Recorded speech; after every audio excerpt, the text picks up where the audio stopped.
இன்னைக்கான mini vlog என்னன்னு பார்க்கலாமா. ரொம்ப நாளாக ஆயிடுச்சு குழந்தைங்களை வெளியில் கூட்டிகிட்டு வந்து. சரி ஈவினிங் டைமில் வெளியில் போகலாம் அப்படின்னு சொல்லிட்டு நுங்கம்பாக்கத்தில் இருக்கிற வள்ளுவர் கோட்டம் தான் இன்றைக்கி வந்திருந்தோம். வள்ளுவர் கோட்டம் போகணும்னு சொல்லிட்டு ரொம்ப நாளாக பிளான் பண்ணிகிட்டே இருந்தது. ஆனால் இன்றைக்கி தான் அமைஞ்சுது. இது வந்து இப்போ புதுசாக வேறு ரெடி பண்ணியிருக்காங்க. அதுக்காகவே நம்ம பார்க்க வரலாம். இந்த தேர் பார்க்கவே சூப்பராக இருக்குது. நைட் டைமில் பார்த்தோம் அப்படின்னா இன்னும் லைட் செட்டிங்கோட இன்னும் சூப்பராக இருக்கும். திருவள்ளுவரை கௌரவிக்கிற விதமாக கட்டப்பட்டது தான் இந்த வள்ளுவர் கோட்டம். இந்த பிளேஸை வந்து விசிட் பண்ணுறதுக்கு நம்மளுக்கு வந்து என்ட்ரன்ஸ் ஃபீஸ்லாம் எதுவுமே கிடையாது. இங்கே ட்ரிங்கிங் வாட்டர், அதுக்கப்புறம் ரெஸ்ட் ரூம், நம்மளுக்கு ஃபுட்டு கூட அவைலபிளாக இருக்குது. ஆனால் நம்ம பேமெண்ட் கொடுத்து தான் சாப்பிடணும். அது ஃப்ரீ கிடையாது. ஃப்ரீன்னு நினச்சிக்காதீங்க.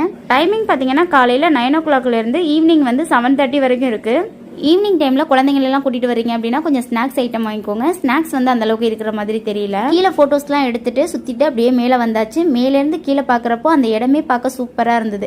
பக்கத்தில் தேர் பக்கத்தில் அப்படியே நெருங்கியாச்சு. திருவள்ளுவரை வந்து ஒரு பக்கம் பெயிண்டிங் பண்ணி வச்சிருக்காங்க. அந்த தேருக்கு நேராக வந்து பெயிண்டிங் பண்ணி வச்சிருக்காங்க. ஒரு பக்கம் என் பையன் வந்து காமெடி பண்ணிட்டு இருக்கான் பாருங்க. சின்ன வயசுல திருவள்ளுவரை ஸ்கூல் புக்கில் பார்த்தது. அதுக்கப்புறம் வந்து 7th படிக்கிறப்போ வந்து கன்னியாகுமரி டூர் கூட்டிட்டு போயிருந்தாங்க. அப்போ பார்த்தேன். இப்போ நிறைய வருஷம் கழிச்சு திருவள்ளுவரை பக்கத்தில் பார்த்தாச்சு. நீங்கள் வர்றீங்க அப்படின்னா ஒரு 7:30 வரைக்கும் வெயிட் பண்ணுங்க. இங்க வாட்டர் ஷோலாம் நடக்கும். நல்லா பார்க்கவே நல்லா சூப்பரா இருக்கும். இங்க பார்க்கவே நல்லா சூப்பரா இருக்கு. அந்த தேர் வந்து 128 அடி ஹைட்.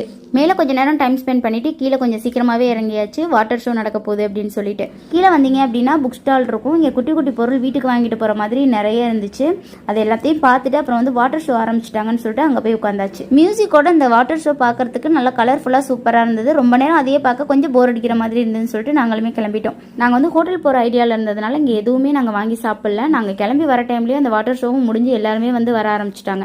லாஸ்ட்டாக வந்து இந்த தேரை பார்க்குறப்போ நல்லா சூப்பராக செம்ம கலர்ஃபுல்லாக இருந்தது.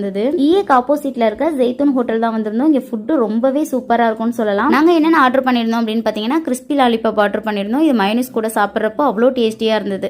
வேற என்னன்னு பார்த்தீங்கன்னா நூடுல்ஸ், ஃப்ரைட் ரைஸ், அப்புறம் ஆல்ஃபஹாம் சிக்கன், அதுக்கப்புறம் பிளேட் சவர்மா, அப்புறம் ஒரு பிளேட்டருமே ஆர்டர் பண்ணியாச்சு. அதில் எல்லா ஐட்டம்ஸுமே கலந்து வரும். ஃபுட்டு எல்லாத்தையும் சாப்பிட்டு முடிச்சதுக்கப்புறம் லாஸ்ட்டாக ஃபலுடா, அதுக்கப்புறம் மொஜிட்டோ, அப்புறம் பேனக்கோட்டா, அப்புறம் குனஃபான்னு சொல்லிட்டு எல்லாத்தையும் ஒரு வழி பண்ணிட்டு வீட்டுக்கு கிளம்பியாச்சு. இந்த வீடியோ பிடிச்சிருந்தா லைக் அண்ட் சப்ஸ்கிரைப் பண்ணிக்கோங்க. நெக்ஸ்ட் வீடியோவில் பார்க்கலாம். தேங்க்யூ ஸோ மச் ஃபார் வாட்சிங்.